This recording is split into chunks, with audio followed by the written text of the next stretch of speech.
존경하는 국민 여러분, 대한민국을 길고 깊은 어둠으로 덮으려 했던 12.3 내란의 그림자는 아직 거치지 않고 있습니다. 정권의 친위 군사 쿠데타가 1차 내란이라면 극단주의 세력의 조직적 폭동은 2차 내란입니다. 민생과 경제가 주저앉고 평화와 민주주의가 파괴되어도 이에 전혀 아랑곳조차 하지 않던 정권은 내란도 모자라 나라를 끝없는 혼란의 늪으로 몰아넣었습니다. 그러나 우리 국민은 위대했습니다. 무도한 폭력에 맨손으로 맞서고 색색의 응원봉과 경쾌한 떼창으로 역사의 퇴행을 막아냈습니다.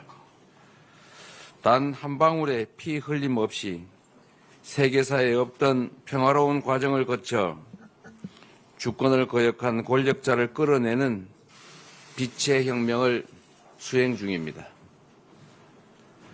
작은 빛을 모아 난폭한 어둠을 이겨낸 우리 대한민국은 민주주의의 힘과 가치를 증명하고 전 세계 민주국가의 모범이 됐습니다.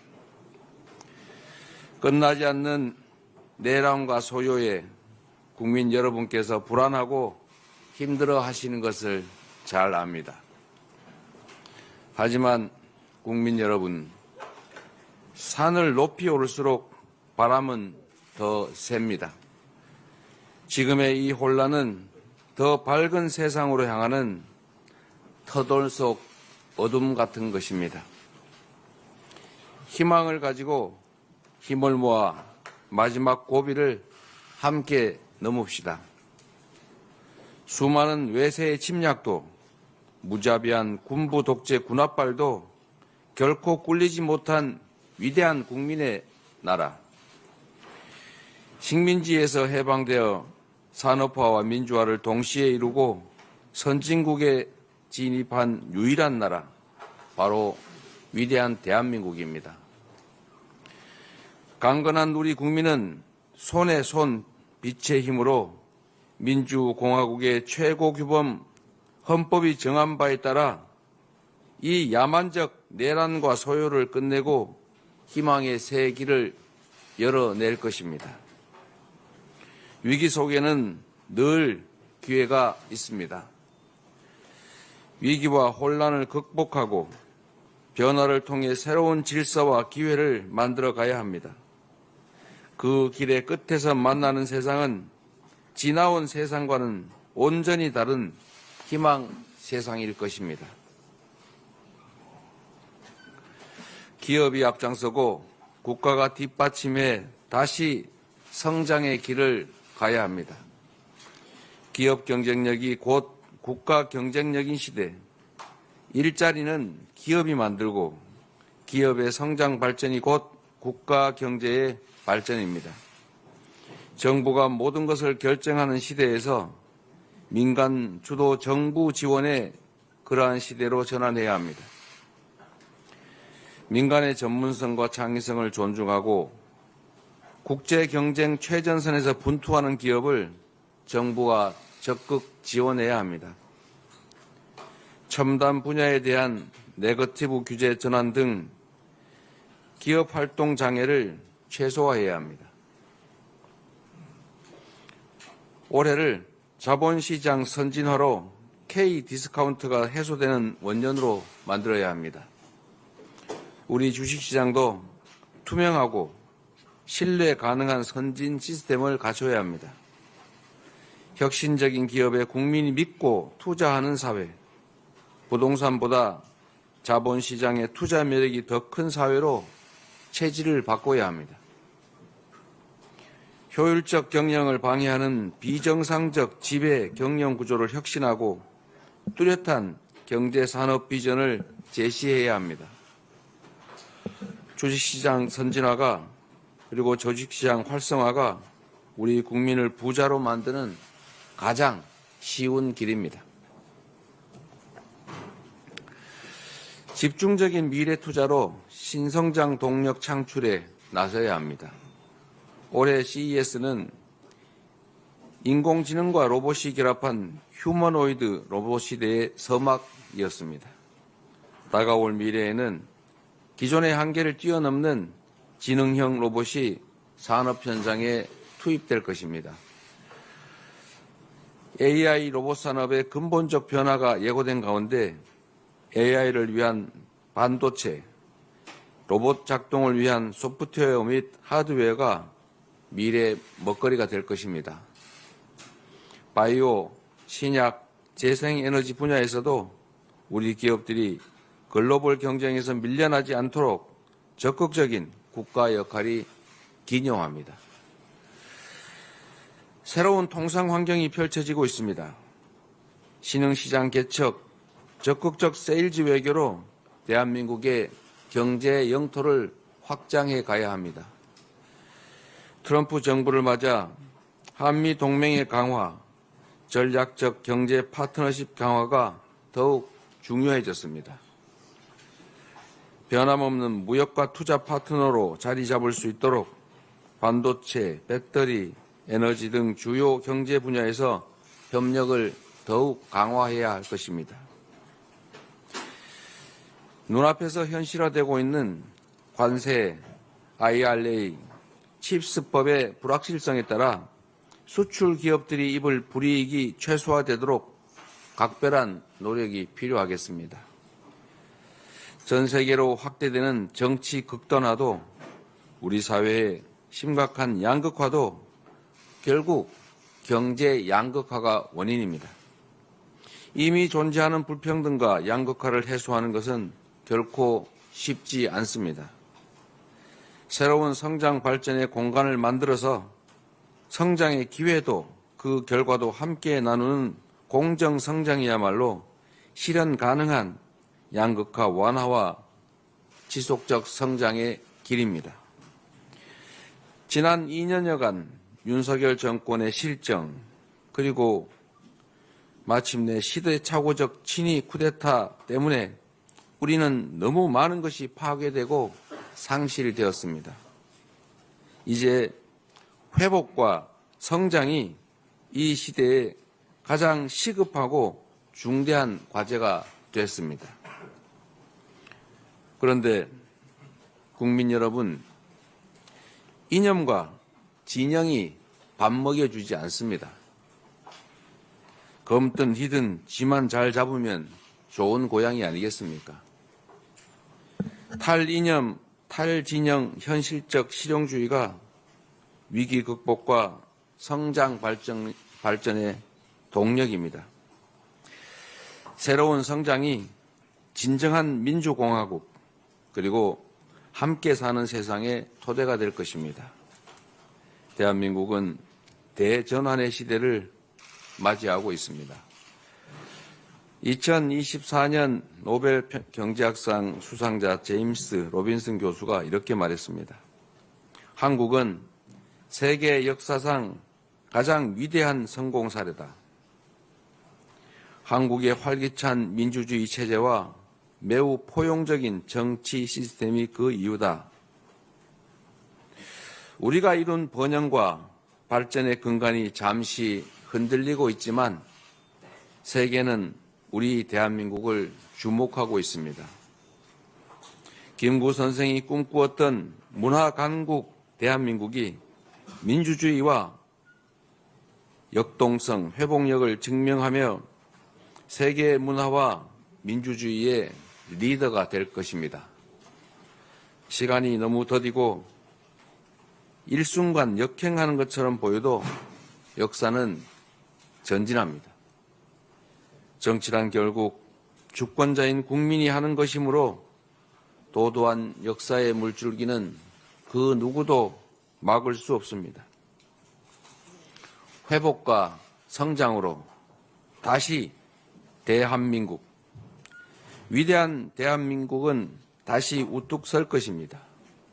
위대한 대한국민은 다시 시작할 것입니다. 고맙습니다.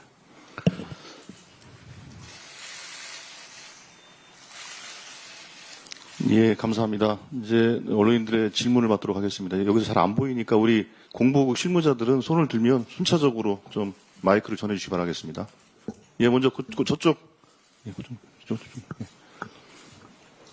네, 안녕하세요. 시사인의 전혜연 기자입니다. 이번 조기 대선을 앞두고 기본사회 공약을 재검토하신다는 동아일보 보도가 있었는데요.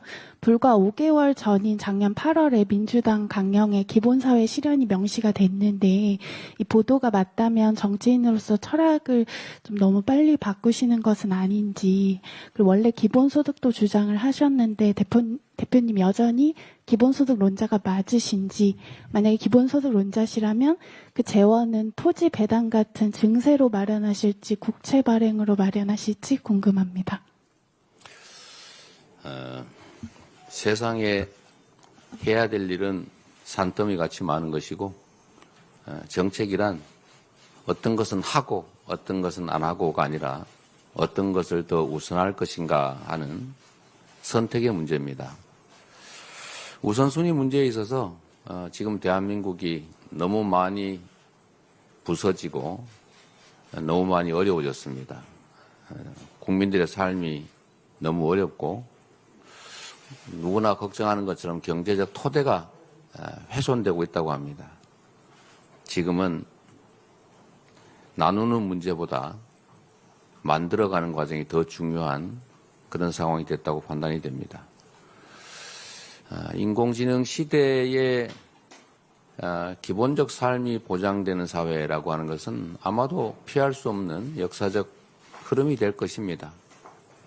그러나 지금은 경제적 안정과 회복 그리고 성장, 이 문제가 가장 시급한 상황이 아닌가라는 생각이 들고 있어서 그 문제는 심각하게 고민 중인 정도라고 말씀드리도록 하겠습니다.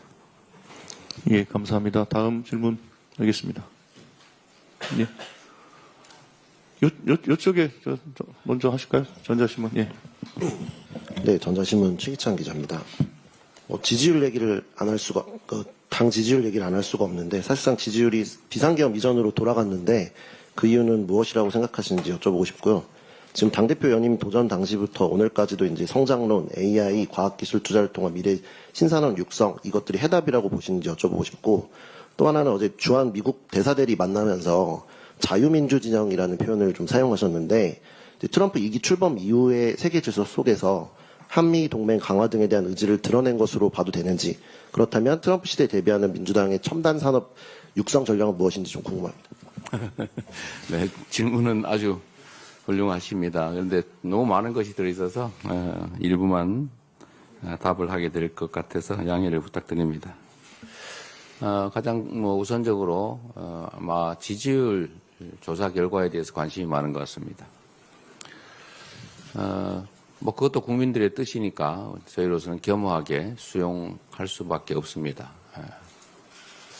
그리고 저희가 생각하는 것은 윤석열 정권에 대해서 이제 체포 구속이 되고 탄핵 심판이 순조롭게 이루어진다고 보는 우리 국민들께서 이제 우리 민주당에 대해서 더 큰 책임과 역할을 요구하고 기대하는 것이 아닌가 이런 생각을 합니다.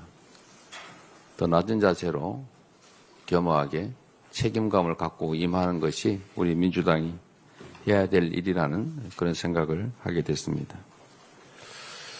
한미동맹에 관한 문제는 지금 전 세계적으로 자유민주 진영, 또 민주주의의 가치를 공유하는 진영과 또 다른 진영들의 대결과 대립이 격화되고 있습니다. 대한민국은 자유민주 진영의 일원으로 큰 도움과 지원을 받고 그 속에서 성장해 왔습니다. 그리고 앞으로도 자유민주 진영의 일원으로서의 책임과 역할을 다 해야 합니다.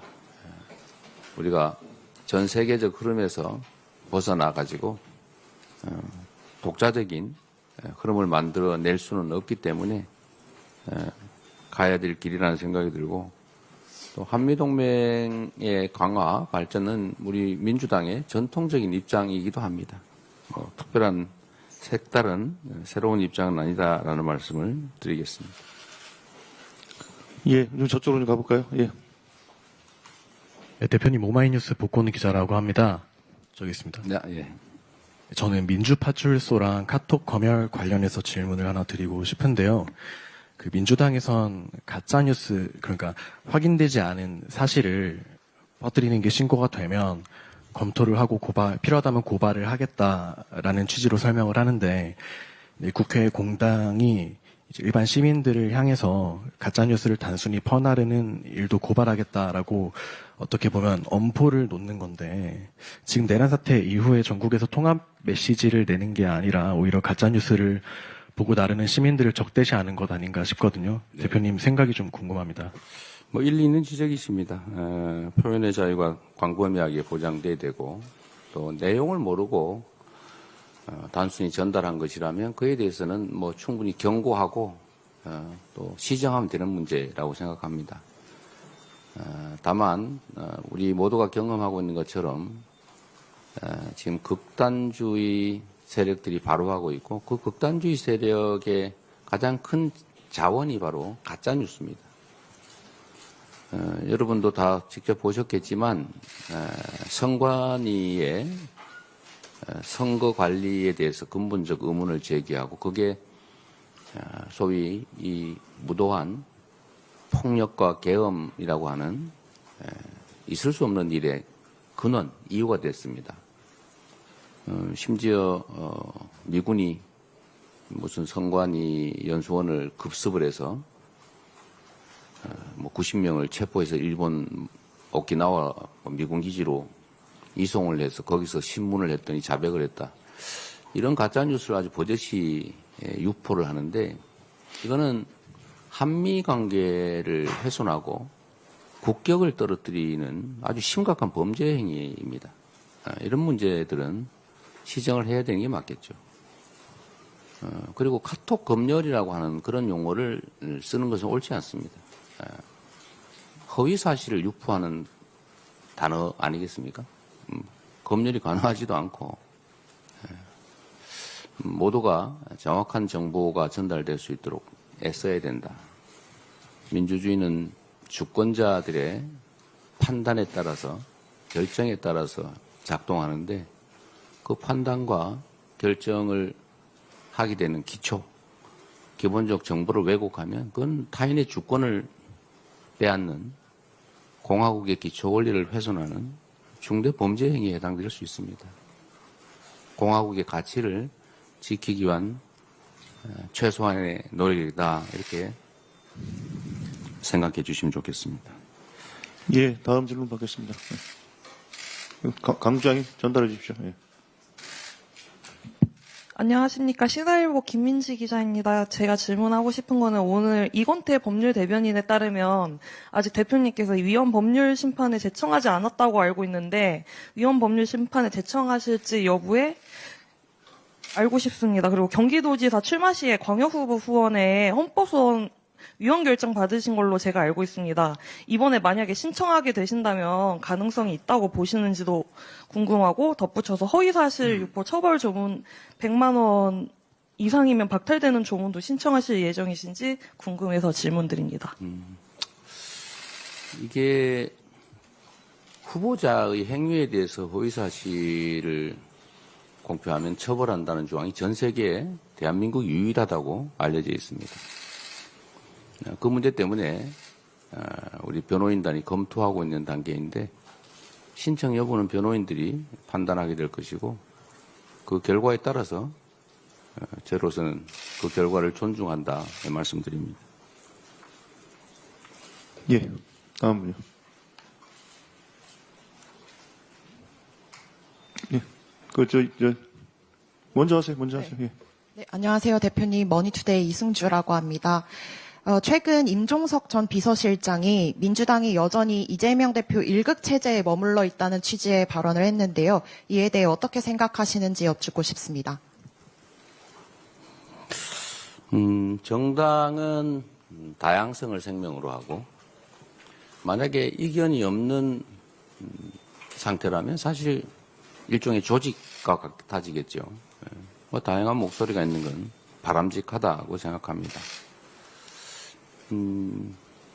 이걸 뭐 일극체계 체제라고 할지 아니면 당이 안정적으로 유지되고 있다고 할지는 뭐 보는 입장에 따라서 다르겠죠.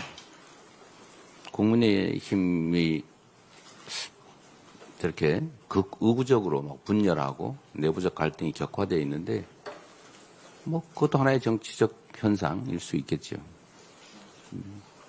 본 시각에 따라 다를 수 있다. 얼마든지 있을 수 있는 일이다 이렇게 생각합니다. 예, 다음 질문 받겠습니다. 아까 마이크 갖고 계신 분, 예. 네, KBS 김청윤 기자입니다. 지금 최상목 대행이 계속 거부권을 행사하고 있는데 이런 정국에 대해서 평가를 한번 해주시고 이걸 해소할 수 있는 묘안이 있으실지, 그리고 또 하나 질문 드릴 거는 그 모두 발언에서 그 흥묘 백묘론을 말씀하셨는데 그 덩샤핑의 흥묘 백묘 표현을 사용하신 어떤 의도가 있으신지 여쭙겠습니다. 네. 최상목 대행의 지금 현재 국정 운영은 매우 비정상적입니다. 일단 권한 행사의 기준이 오락가락 멋대로입니다. 헌법재판관을 국회가 제청하면 기본적으로 임명하는 것이 맞는데 본인 마음에 드는 사람만 골라가지고 임명을 합니다. 그럼 나머지 한 사람은 어떻게 되겠습니까? 또 국정 운영의 가장 기본은 법을 지키는 겁니다. 마음에 들든 안 들든 상설특검 지명 의뢰는 법률이 정한 의무입니다. 즉시 하게 돼 있는데 지금까지도 하지 않고 있죠. 법을 대놓고 무시하고 있습니다. 그러면서도 또 본인에게 유리한 권한은 함부로 행사합니다. 마구 거부권을 남발하고 있죠. 또 경제가 지금 매우 심각하다고 말하면서 경제 안정을 위한 실제 필요한 조치는 하지 않고 오히려 경제 안정을 해치는 행위를 하고 있습니다. 경제는 안정성이 중요하고 안정성의 핵심인 예측 가능성은 우리가 정한 규칙을 존중하는 데서 나오는 것입니다. 그런데 우리 최상목 대행은 말씀드린 것처럼 법을 기본적으로 지키지 않습니다. 그리고 추경이 필요한 걸 사실상 인정하고 있는 걸로 아는데 끝까지 지금 안 하고 있습니다. 실질적으로는 거국 중립 내각의 양상일 텐데 내심을 들여다보면 철저하게 내란 소요 세력을 옹호하고 지원하고 있습니다. 여러 가지로 해서는 안 될 부적절한 국정 운영을 하고 있긴 하지만 저희로서도 최대한 인내하면서 기다리고 있습니다. 저희가 할 수 있는 일도 매우 제한적인 데다가 또 어떤 변화들이 더 나쁜 상황을 만들 가능성도 없지 않기 때문에 지금으로서는 계속 인내하면서 최소한 법과 상식은 지켜지는 국정을 해달라고 계속 부탁드리고 있습니다. 흥묘백묘는 제가 말씀드린 흥묘백묘는 아니고 흰 고양이, 검은 고양이였습니다. 실용적인 입장이 중요하다 그 말씀이죠. 사실 정치가 국민들의 뜻을 하나로 모아서 통합하는 게 제일 큰 과제이고 역할인데 지금은 오히려 국민들을 분열시키고 대립시키는 길로 나아가고 있습니다. 저는 특히 국민의힘에 이 말씀을 드리고 싶습니다. 국가 권력을 차지했고 대통령을 배출했고 지금도 아마 절반은 상당한 영향력을 행사하고 있습니다. 그러면 국민을 위한 정치를 해야 합니다. 그런데 국민을 위해서가 아니라 오로지 자신들의 그것도 장기적으로 보면 실제 이익도 되지 않는 극단적인 단기 이익에 매몰돼서 극우적 행태를 보이고 있습니다. 제가 남의 치방 걱정할 일은 아닌데 저런 식으로 내란 세력, 소요 세력과 함께 사실상 비호하고 또 어쩌면 충동까지 하는 것으로 보일 만한 그런 태도를 보이는 것이 과연 대한민국의 보수 정당으로서의 적절한 처신인가? 과연 그게 대한민국의 보수 세력을 대표할 정당으로 존속할 수 있을 건가라는 그런 걱정이 됩니다. 뭐 그 당을 위해서가 아니라 우리 대한민국 그리고 우리 국민들의 더 나은 미래를 위해서 그러면 안 된다. 그런 극우적 극단주의 행태로는 대한민국의 정치를 책임질 수 없다. 대한민국을 불행하게 만들 뿐이다라는 말씀을 드리고 싶습니다. 예, 신 기자님. 예. 네, 대표님 안녕하세요. 저 뉴시스 신재현인데요. 그 이제 말씀하세요. 탄핵 국면 그리고 그 이후 전국에서도 좀 한동안 사회 분열이 예상되는데 네. 뭐 조기 대선 과정에서 이 사회 갈등을 봉합하실 그런 구상이 있으신지 그리고 또 정치 보복을 하지 않겠다고 공식 선언을 하실 계획이 있으신지 궁금합니다. 이게 언제나 사용하는 언어의 객관적 의미의 한계가 분명하지 않아서 참 어렵습니다. 똑같은 단어도 전혀 다르게 이해하죠. 정치에서 이 리더, 선출된 책임자의 가장 큰 역할은 통합입니다. 우리가 계모임을 해도 A 집단을 대표해서 B 집단의 후보를 꺾고 계주가 된다 또는 회장이 된다라고 하면 자기를 지지했든 안 했든 그 계원들을 똑같이 챙겨야죠. 그리고 구성원들은 따로따로 나뉘어져서 갈등하기 때문에 모임을 만들고 함께 가기 위해서 공동체를 구성하고 대표를 뽑는 건데 그 대표가 자기를 지지한 사람, 자기를 좋아하는 사람만 챙기고 그렇지 않은 사람을 배제하면 모임이 깨지겠죠. 아주 단순한 이치입니다. 대통령도 마찬가지죠. 집권 세력도 마찬가지입니다. 집권 과정에서는 자기 진영 또는 자기 지지 세력을 대표하지만 집권을 하고 나면 전체를 책임져야 되죠. 그래서 핵심적인 책임, 책무가 통합입니다.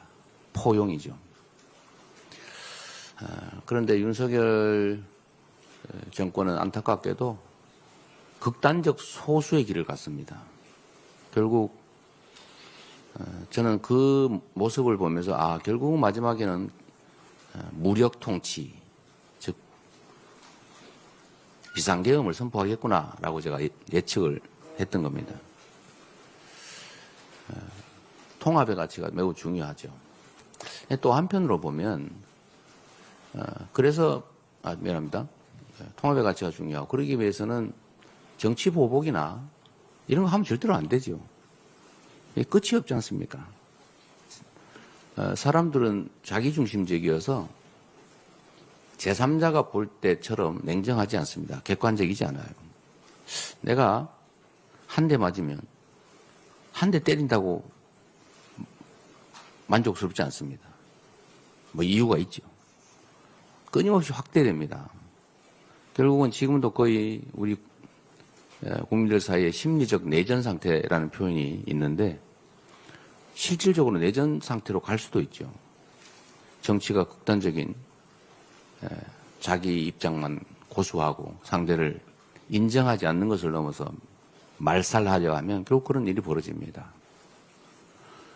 정치 보복이라고 하는 개념이 문제일 텐데 정치적 목적으로 부당하게 상대를 압박하는 거 이걸 보통 이제 정치 보복이라고 하지 않습니까? 절대 그래서는 안 되죠. 상대를 찍어놓고 어떤 분이 하신 말씀이기도 합니다만 상대를 찍어놓고 그야말로 1년 내내 탈탈 터는 거 이게 정치 보복이다. 이런 건 절대 하면 당연히 안 되죠. 절대로 못하게 해야 됩니다. 다만 일부에서 얘기하는 것은 그럼 이 내란 세력 사면할 거냐 뭐 이런 얘기들 지금 벌써부터 하던데 그에 대한 명백한 위법에 대한 책임을 묻는 건 당연히 필요하지요. 그런 것까지 어떻게 그건 부정이 아니겠습니까? 정치보복은 있어서도 안 되고 해서도 안 된다. 그리고 김대중 대통령께서 성공한 대통령이 됐던 이유도 사실은 그 평생을 그렇게 가해당했으면서도 보복하지 않았죠. 그게 성공한 정부의 원인이었던 겁니다. 성공한 정권이었던 이유죠. 사회 분열을 막기 위해서도 우리 사회가 좀 더 미래지향적으로 나아가기 위해서라도 그리고 국민통합이라고 하는 당연히 해야 될 일을 위해서라도 정치보복 이런 건 더 이상 단어조차 없어졌으면 좋겠습니다. 네. 예, 감사합니다. 예, 다음 저쪽으로 넘어가겠습니다. 예, 좀 전달해 주세요. 예, 안녕하세요, 대표님. 저 뉴데일리 이지성 기자입니다. 아까 선거법 재판 관련해서 이야기 나왔는데, 여권에서는 지금 대표님께서 재판을 지연하고 있다고 주장하고 있는데, 대표님께서 생각하시기에 선거법 재판에 대한 633 원칙이 지켜져야 한다고 보시는지 궁금합니다. 네, 아까 이거는 뭐 설명드렸으니까 그냥 넘어가도록 하겠습니다. 양해 부탁드립니다. 예, 다음 분요.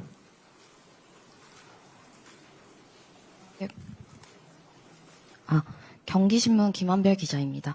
대표님 말씀하신 대로 이제 비상계엄 여파와 트럼프 정부의 출범으로 전략적 경제 파트너십의 강화가 매우 중요한 시기인데 김동연 지사가 트럼프 2기 정부를 상대하기 위해서 경제 정권대사 방안을 제시한 것에 대해 어떻게 보시는지 또 당 차원에서 검토할 생각이 있으신지 궁금합니다. 경제 정권대사가 어떤 역할을 하게 될지 또 미국 정부와 협의가 돼야 될 텐데 그 협의가 가능한지 좀 더 알아봐야 될 것 같습니다. 뭐 필요한 일이고 또 미국 정부와 협의가 잘 된다면 당연히 해봐야 될 또 시도해 볼 만한 가치가 있는 그런 일이라고 생각합니다. 예, 네, 다음 분요. 아무나 하세요. 예, 예. 프레시안의 박정현 기자입니다. 대표님께서 말씀 중에 지지율 하락이 국민의 뜻이니 겸허히 받아들이시겠다고 말씀하셨는데 당 여론조사 특위에서는 조사기관을 방문하려다가 취소했고 여론조사 조작 여부를 검증하겠다고 하고 있습니다. 당의 행보는 지지율 하락 원인이 여론조사 기관에 있는 것 같은 인상을 주는데 지지율 하락 원인에 대해서 어떻게 분석하시는지 조금 더 듣고 싶고 한 가지 더 질문드리고 싶은데 여성 청년들이 말씀하시는 응원봉을 들고 탄핵 광장 선봉장에 섰는데 사회적 약자들을 위한 정책적 방향은 어떤지 듣고 싶습니다. 세부적 정책은 추후에 좀 말씀을 드릴 기회가 있을 것 같습니다. 여론조사 관련된 얘기 입장은 아까 말씀드렸던 것으로 대체하기로 하고 다만 명태균 씨가 지금 조사받고 있는 그 사례 실제로 이제 여론조사 조작으로 지난 대선 경선 또는 본선에 일정 정도 영향을 미쳤다 또 조작이 있었다고 하지 않습니까? 그 책임을 묻는 수사가 진행 중이기도 합니다. 뭐 이런 조작이 없었다고는 할 수 없기 때문에 뭐 거기에 주력하자는 건 아니고 다만 너무 지나친 의도적 고의적 행위가 있다고 보여지면 뭐 그걸 알아보고 싶은 것도 아니었나 이런 생각이 듭니다만 주된 목적은 거기에 있지 않습니다. 여론조사가 이렇게 우리의 예측과 벗어나서 나오고 있는데 우리에게 어떤 부족함이 있는지 또는 뭐 국민의 기대치가 어떻게 변화하고 있는지 이런 것들을 저희가 좀 알아보자는 것이죠. 아까 말씀드렸던 것처럼 뭐 이런저런 분석이 있긴 합니다만 저희로서는 우리가 항의하는 저항하는 야당 소위 약자의 입장이었다라면 지금은 어쩌면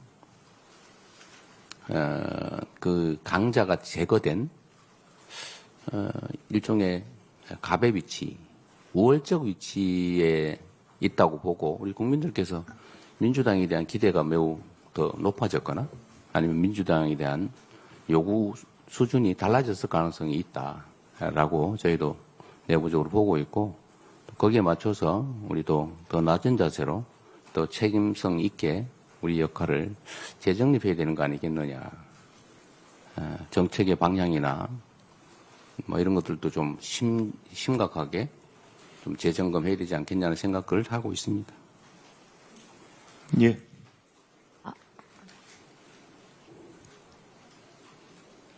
안녕하세요. 디지털타임스 안소연이라고 합니다. 지금 추경 논의를 계속 하시는 것 같은데 여당과 어떻게 협상하고 계신지 궁금하고요. 또 그 유승민 전 의원이 자꾸 방송에서 대표님이 이제 민주당 대선 후보 중 최약체라고 하셨는데 이게 아마 지지율 하락이랑 사법 리스크 관련이 있어 보입니다. 이거를 어떻게 돌파하실 건지 궁금합니다. 원래 뭐 정치인들은 말로 먹고 사는 거니까 각자 입장에 따라서 말씀이야 자유롭게 할 수 있는 것이고, 또 그에 대해서 제가 일일이 코멘트할 필요는 없어 보입니다. 추경에 관련해서는 어젠가 그저께 그저께인 것 같네요. 그저께 이제 국정협의체 실무 협의를 했습니다. 저희로서는 지금 경제 회생이 매우 중요하고 또 일선 경제 현장이 너무 나쁘다. 특히 내수 경기가 너무 심각하게 안 좋아서 골목이나 서민들의 삶이 너무 많이 무너지고 있다라고 생각하고 있습니다. 그래서 추경을 해서 내수에 조금이라도 좀 도움이 돼야 된다는 입장을 가지고 있는데, 제가 알기로는 한은도 그렇고 한국은행도 그렇고 기재부도 그렇고 필요하다는 생각을 갖고 있는 것으로 아는데, 여당이 여당이라고 하기도 좀 그런데 하여튼 국민의힘이 명시적으로 반대하고 있는 것 같습니다. 그래서 결국 진척이 없었어요. 정부도 역시 국민의힘의 의견을 따라가는 것 같습니다. 정부가 이러면 안 되는데 정부가 해야 될 역할을 지금 정치적 이유로 방기하고 있는 거 아닌가, 그런 생각이 듭니다. 정부가 좀 각성하기를 바랍니다. 예. 다음 분요. 마이크 좀 전해주세요. 요쪽, 예, 먼저 하세요. 예, 마이크 있으니까요. 예, 먼저 하시고요. 예, 앞에 있습니다. 네, 안녕하십니까. 저 조선일보 김상윤 기자라고 합니다. 정치권에서 최근 개헌 논의가 나오고 있는데 이에 대해 어떻게 생각하시는지 궁금합니다. 지금은 내란 극복에 집중할 때라는 게 제 생각입니다.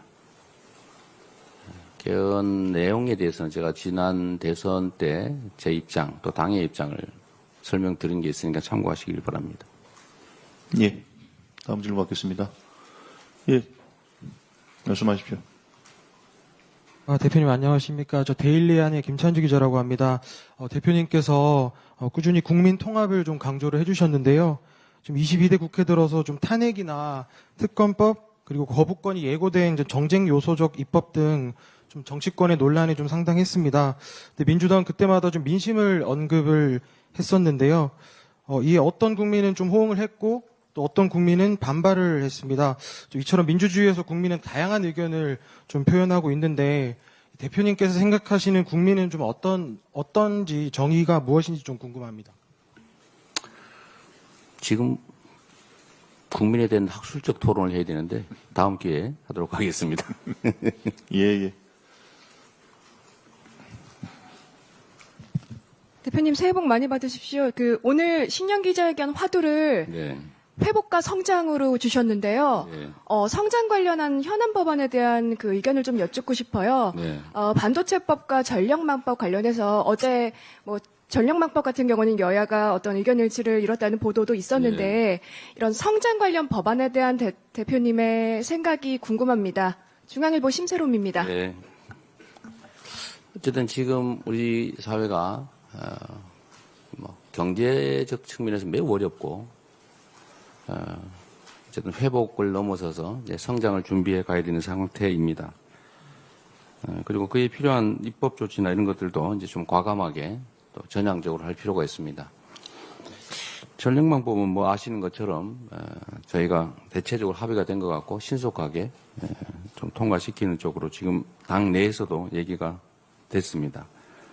반도체법도 대체적인 내용은 다 동의가 서로 되고 있는데 또 신속하게 처리해야 된다는 점까지 서로 합의되고 있는데 다만 52시간 예외, 그러니까 반도체 관련 R&D 부문에 대해서는 일정한 소득 이상 또 본인이 원할 경우에 52시간 제도에 대해서 좀 융통성 있는 제도를 도입해달라라는 요구가 있습니다. 근데 이에 대해서 노동계가 아주 심하게 반대를 하고 있습니다. 이게 무너지면 다른 산업 영역까지 그러다 결국 노동기준법, 근로기준법의 일반 원칙이 무너지지 않을까 이런 거 우려를 또 하고 있습니다. 근데 이것도 빨리 결론을 내야 되기 때문에 저의 기본적인 입장은 실용적으로 판단하자. 그러니까 얘기를 들어보니까 노동계는 지금 있는 제도로 충분하다. 문제 없다. 잘 활용하면 된다는 입장인 것 같고 또 산업계에서는 그걸로는 부족하다. 꼭 필요하다. 그래서 저는 이게 토론을 해보면 일정한 합의될 점에 근접할 수 있을 것이다 라고 생각합니다.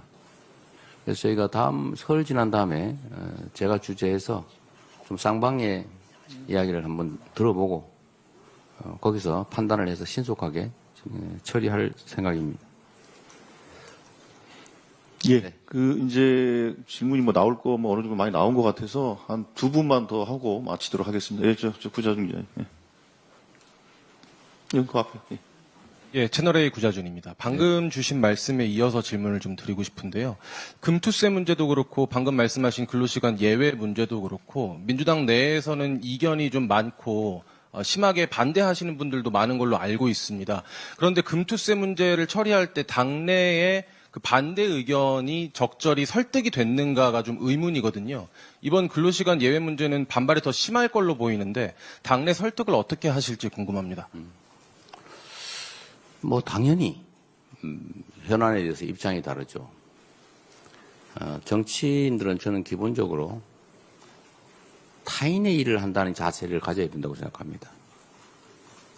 최근에 이걸 마치 자기의 이권 사업처럼 생각을 해가지고 지나치게 감정적으로 대응하는 국민의힘 의원들을 많이 봤습니다.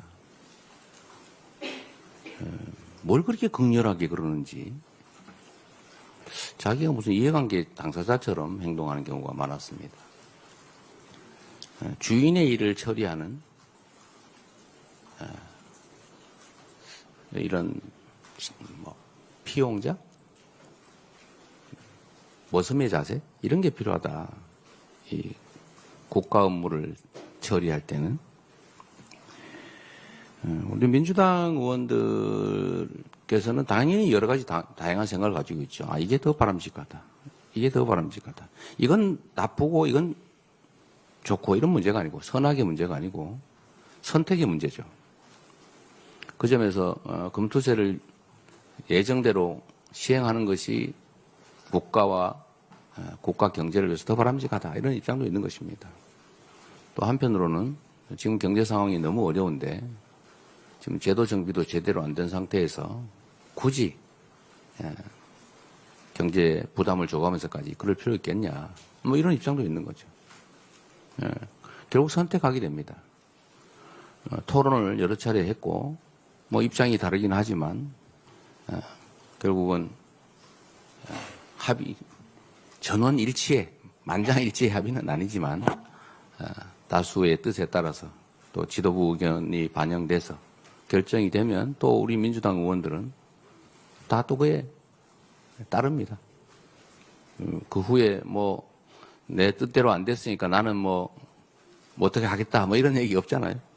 그 바람직한 거죠. 토론은 격렬하게 결정 나면 또 따르고 그게 민주주의의 일반적인 원칙이다 이런 생각이 듭니다. 당연히 이견이 있죠. 그 이견을 조정해가고 또 조정해가다가 최대한 좁혀보되 이 간격은 결국 선출된 지도부, 리더십이 결정하는 영역이 있죠. 이제 그 부분을 최소화하는 게 중요하긴 한데 지금까지 정치를 보면 이 최소화된 영역조차도 책임을 지지 않으려고 결정하지 않습니다.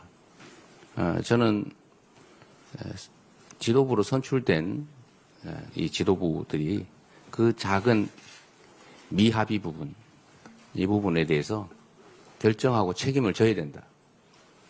라는 생각을 갖고 있습니다.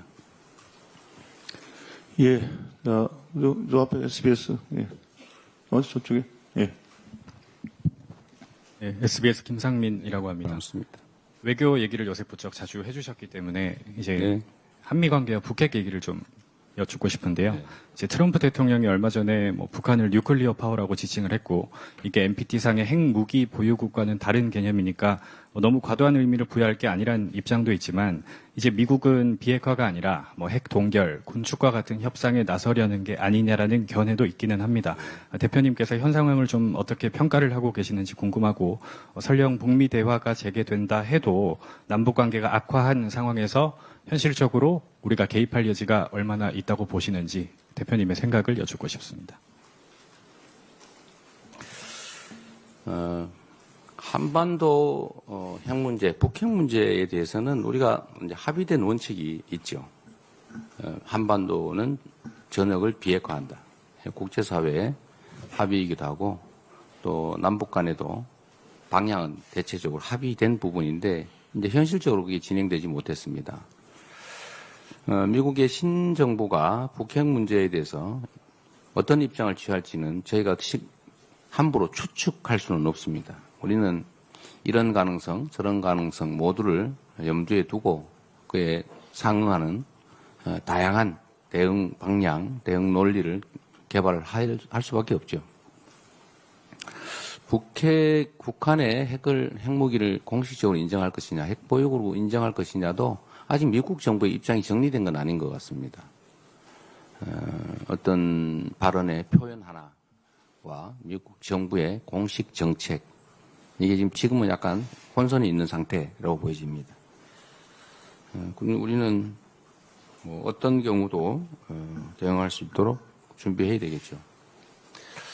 북미 대화가 제약이 될 경우 이제 우리 대한민국의 패싱 가능성, 이 가능성이 매우 높고 사실 우려가 큽니다. 그러나 사람이 하는 일에는 다 해결 방법이 있습니다. 북한 역시도 남북 관계가 너무 극도로 경색되고 강대강 군사 대결 중심 구도로 가다 보니까 이제는 뭐 다시는 만나지 않을 적대국으로 선언까지 했습니다만 정치는 생물 아니겠습니까? 또 북한을 설득하고 또 대화하고 모두에게 이익이 되는 그리고 세계 평화에 도움이 되는 길을 함께 찾아가야 되겠죠. 우리가 강력한 국방력, 군사력을 기반으로 대북 억지력을 강화해 나가는 기본으로 그러나 그것만 가지고는 또 안 되기 때문에 또 한편으로는 대화하고 소통하고 서로 모두에게 도움되는 길을 찾아봐야 되지 않겠냐 그렇게 생각합니다.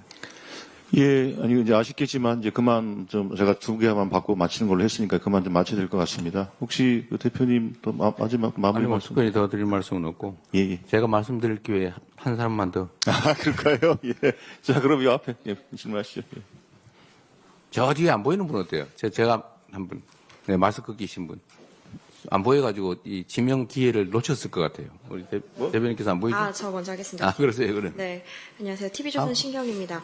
얼마 전에 은행권 간담회에서 부정선거 관련 의혹을 보도해온 특정 매체 광고 지원을 거론하셨다는 보도가 있었습니다. 이에 대한 입장 궁금하고요. 또 조기 대선 가능성이 높은데 지금 170석 민주당 당대표로서 어떻게 대응하실 방침인지 여쭙고 싶습니다. 아, 두 번째가 뭐였죠? 네, 170석 민주당 당대표로서 어떻게 대응하실 방침인지. 뭐예요? 조기 대선 가능성이 높은 상황에서요. 네, 그때 대선 얘기는 말씀드렸던 것처럼 지금은 내란 소요 사태 극복에 지금 중점을 둬야 될 시기여서 우리도 뭐 대선에 대해서 구체적 검토를 하거나 하고 있지 않다 해서 말씀드리기가 적절하지 않은 것 같습니다. 이것도 그때 은행장님들하고 농담으로 한번 해본 얘기고 그랬더니 그걸 또 어떻게 아셨군요. 네.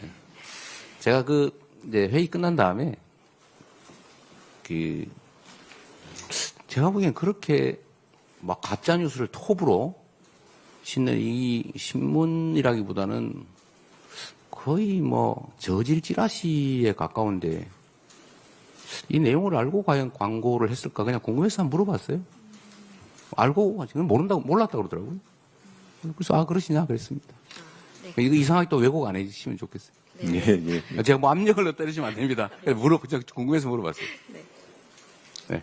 아까, 저기 저 안쪽에 예, 분만하고 마치도록 하겠습니다. 예. 질문해도 될까요? 말씀하십시오. 네, 감사합니다. 안녕하세요. 저 조선비즈 이신혜 기자라고 합니다. 다름이 아니고 요즘에 그 효율적 경영을 방해하는 비정상적 지배 경영 구조를 혁신한다고 대표님 말씀하셨는데요. 경영계에서는 민주당이 추진하는 상법 개정이 오히려 경영 부담을 키운다고 우려를 보이고 있습니다. 그래서 대표님 메시지와 정책적 내용 좀 충돌한다고 볼 수도 있는데 어떻게 생각하시는지 좀 궁금합니다. 비정상을 정상으로 만드는 것은 필요한 일이죠. 비정상 속에서 비정상적인 부당한 이익을 얻고 있었다면 정상적인 상태에서 누군가가 얻었을 이익을 빼앗아간 겁니다. 우리 사회가 이제 세계 10대 경제 강국, 또 5대 군사 강국, 또 문화 강국으로 불리는 선진국인데 그런데 기업의 경영 방식을 들여다보면 다 아시는 것처럼 무슨 주식을 쪼개가지고 재상장을 하면서 기존 투자 소액 주주들 대부분을 이익을 빼앗아서 불평불만이 막 하늘을 찌르게 만들지 않습니까? 그래서 국장을 탈출해서 소위 서학개미가 되는 그런 악순환이 계속되고 있어요. 지금 해외로 직접 투자하게 된 주식 투자하고 있는 게 거의 뭐 백수십조가 된다고 해요. 근데 그 중에 뭐 정말 국내 주식시장이 참 마음에 안 들어서 국내 기업들의 행태가 마음에 안 들어서 가버린 부분이 절반쯤 된다고 하면 그것만 해도 수십조 아닙니까? 그러니까 그게 만약에 국내 주식시장에 남아 있었으면 지금 우리 주식시장이 이렇게 되지 않았겠죠. 그래서 이런 비정상을 극복하는 것은 개선하는 것은 네 편 내 편 가릴 게 아니라 해야 될 일입니다. 그냥 당연히. 지금 대부분의 저는 경영주들 소유와 경영을 동시에 하는 그런 경영주들이 비정상적 경영하지 않는다고 생각해요. 그러나 그 중에 극히 소수가 손에 꼽히잖아요. 이렇게 이상한 물적 분할, 뭐 자회사 만들고 뭐 이러면서 재상장하면서 다 그 소액 주주들의 그 자산 가치를 다 빼앗아서 부당이득을 취하는. 그래서 정말 수만 명, 어쩌면 수십만 명을 절망에 빠뜨리는. 이거 범죄 행위 아닙니까? 이런 거 시정해야죠. 제가 기업 중심의 나라가 돼야 된다. 기업이 국가 성장 발전의 핵이다라고 말씀드린 건 맞는 말이에요. 기업을 지원해야죠. 그냥 기업의 범죄 행위, 기업의 부당 행위 이런 걸 지원하면 안 되죠. 그 나라 망칠 일 아닙니까? 저는 그게 서로 상충하는 게 전혀 아니다. 이렇게 생각합니다. 혹시 나중에 진짜 상충하는 게 있으면 좀 따로 알려주세요. 네, 고맙습니다. 예, 감사합니다. 이상으로 이재명 대표의 기자회견을 마치도록 하겠습니다. 함께해 주신 이재명 대표님 그리고 언론 여러분들 감사합니다. 마치겠습니다.